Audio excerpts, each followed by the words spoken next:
Pour mieux s'immerger dans la réalité politique, sécuritaire, économique et sociale d'Israël, connectez-vous chaque matin sur Studio Kalita. Daniel Haïk vous y attend pour sa revue de la presse. 8h38 sur Studio Kalita, lors de la revue de la presse israélienne de ce matin. Et nous allons commencer cette revue de la presse comme nous l'avons fait, on peut dire, depuis le début de cette semaine, avec la tension du côté de la Syrie. Il faut rappeler qu'il y a quelques jours, Donald Trump avait affirmé qu'il prendrait une décision d'ici 24 heures tout au plus concernant une riposte américaine contre la Syrie après l'attaque chimique de Douma. Eh bien, il y a un peu plus d'une journée même, le président américain avait affirmé que des missiles beaux et intelligents, c'était les termes qu'il avait utilisés, étaient en route vers la Syrie. Mais ce matin, bien, le site Ynet a le sentiment que le président américain prend un pas, voire même plusieurs pas en arrière. C'est bien dommage que le monde nous ait mis dans cette situation, a dit hier le président Trump dans un de ses fameux tweets.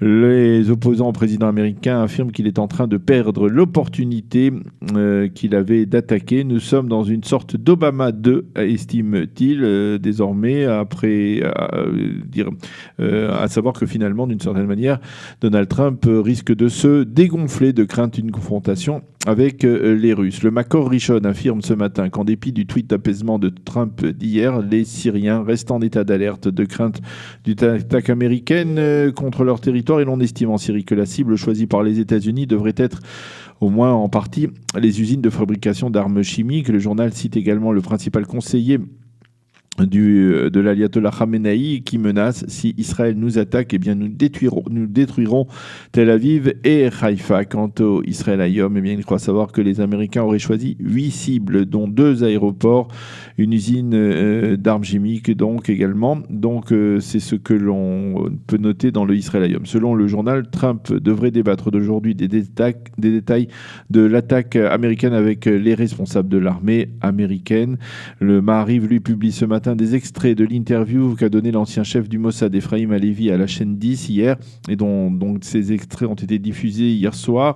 Ephraim Halevi met en garde dans cette interview contre un risque de confrontation directe entre Israël et la Russie sur le sol syrien. Moscou, affirme-t-il, a la volonté de s'installer durablement en Syrie, et si Israël multiplie ses attaques, eh bien cela risque de provoquer une bavure qui pourrait entraîner une confrontation directe entre les armées russes et israéliennes, affirme donc Ephraim Halevi. Il convient de rappeler que le système de coordination entre les deux armées, qui jusqu'à présent a très bien fonctionné, pourrait risquer de tomber dans une sorte de bavure et de malentendu grave qui entraînerait donc une telle confrontation. Quant au site Ynet, eh bien, il se fait l'écho ce matin d'efforts d'apaisement entre hauts diplomates russes et israéliens après la tension de ces derniers jours consécutive au raid aérien imputé à l'armée israélienne contre la base militaire irano-syrienne de T4 au centre de la Syrie.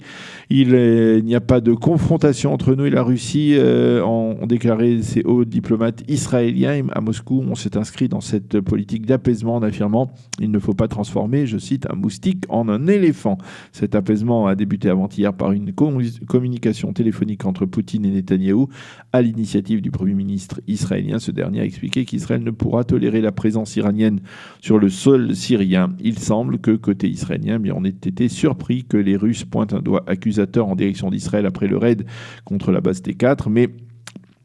Même si les Israéliens sont déçus de constater le soutien inconditionnel apporté par Poutine aux Iraniens, on estime qu'il faut tout de même maintenir intacte cette coordination entre les deux armées russes et israéliennes concernant les activités dans le ciel syrien. Qui plus est, on ne veut pas, côté israélien, s'impliquer dans le grand conflit actuel ou la grande tension entre Moscou et Washington. Le Premier ministre Netanyahou voulait voir l'administration américaine plus présente en Syrie. Il semble donc que l'on s'achemine vers un tel cas de figure, sauf retournement de situation, et par conséquent, il n'est pas nécessaire de se mettre au premier plan, et pour Israël, il est préférable de prendre un petit peu de recul. Tous les quotidiens israéliens et les sites d'information rappellent que ce vendredi, le Hamas a l'intention d'embraser la frontière entre Israël et la bande de Gaza au sens propre et au sens figuré. Le Hamas a en effet décidé de consacrer 10 000 litres d'essence pour fabriquer des milliers de bouteilles incendiaires que ces militants devront envoyer pour tenter d'incendier la barrière de sécurité. De même, ces bouteilles incendiaires devraient servir à incendier également des centaines de drapeaux israéliens. Mais hier soir, sur les chaînes de télévision, on a eu le sentiment que le mouvement terroriste, le Hamas, commençait à avoir un peu de mal à mobiliser la population gazaoui pour ce type d'opération.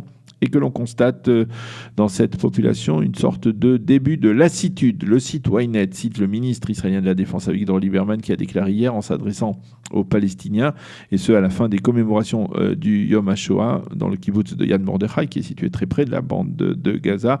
Jamais vous ne nous briserez, a dit le ministre de la Défense. Les médias israéliens ont suivi hier, souvent en direct, la 30e marche des vivants qui s'est tenue hier entre Auschwitz et Birkenau. Et l'on a pu voir ces images du président de l'État d'Israël, Reuven Rivlin, entouré des chefs des forces de sécurité israéliennes, de Tzahal, de la police, du Mossad et du Shin Bet, et accompagné également du Rav Israël Meir Lo, le président du Yad Vashem, lui-même rescapé du camp de Buchenwald, et du président polonais Duda. Durant son intervention près de la terrible rampe de Birkenau, le président Rivlin a déclaré, justement en direction de son homologue polonais, la machine de mort des nazis n'aurait jamais réussi à fonctionner sans le soutien de certains complices. Ce ne sont pas les Polonais qui ont construit les camps de la mort, certes, mais notre peuple n'a pas été assassiné que dans les camps. Cela n'aurait pas été possible s'il n'avait pas trouvé en Pologne un terreau favorable. Aucune loi ne peut recouvrir le sang des victimes, a déclaré le président Rivlin dans son discours en se tournant vers son homologue polonais qui lui-même dans son intervention a insisté sur la distinction à faire entre la responsabilité des Allemands et l'oppression dans laquelle a vécu la Pologne, le peuple polonais depuis le premier jour de la Seconde Guerre mondiale. Le Israël Hayom, qui montre une photo en première page des personnalités israéliennes conduisant la marche des vivants, parle, je cite, de démonstration de force de l'État d'Israël sur la terre d'Auschwitz. Il faut également souligner que parmi la délégation de Tzahal qui accompagnait le président de l'État et le chef d'état-major, Gadi Eisenkot, se trouvait également la capitaine Keren Broch, du département des renseignements militaires.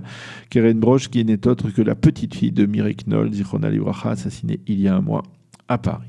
Dans le cadre des commémorations du Yom HaShoah qui se sont tenues hier, une émouvante cérémonie a été organisée dans la proximité de Jérusalem par le KKL et le Bnei Brit pour honorer des résistants juifs en France durant la Shoah et leurs descendants. C'est le Times of Israel qui relate cette rencontre, cette information, une rencontre à laquelle des résistants eux-mêmes ont participé, ainsi que certains des descendants des combattants qui ont participé à ces combats. Et ils ont reçu tous un diplôme d'héroïsme juif. Quant au site Walla, il a recueilli un témoignage inédit de Yechiel Karta, qui fut l'homme qui a incinéré le corps d'Adolf Eichmann, le dignitaire nazi condamné à mort par la justice israélienne en 1962, pendu puis brûlé. Et donc, Yechiel Karta relate comment, alors qu'il était officier des gardes-frontières, il a reçu cette mission singulière.